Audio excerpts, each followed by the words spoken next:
This drawing is almost complete, but there are 4 components that have yet to have balloons added to them. This is an example of where you may want to create a section view to get a better look at those components. Specifically, due to their alignment, an angular section view will be created referencing the centers of the 2 dowels visible in this view. Once the section view has been created and the hidden lines removed from the view, you can easily see, and if you wanted, add the balloons to the 4 dowels. However, in this case, this section view takes up a lot of real estate in its current orientation. We'll start by suppressing the alignment to its parent view. This will allow this view to be placed freely anywhere on the drawing without impacting the location or alignment of any of the other views on the drawing. This isn't just limited to section views either. You could also, for instance, suppress the alignment of this projection view if you so desired.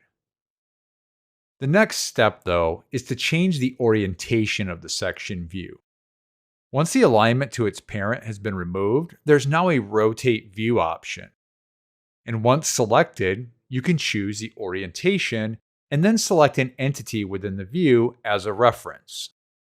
The view may look better rotated horizontally though, so rotate view will be selected again, and this time horizontal is selected, again along with an entity to reference.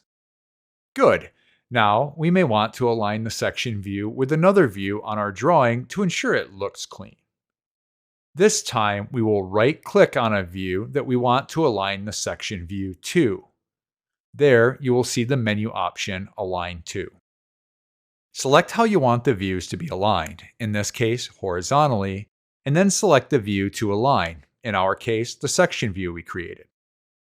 Notice once I do this, I can move any view on the drawing, something unique to Onshape, and all of the views in the alignment chain will move accordingly, ensuring they always maintain their alignment.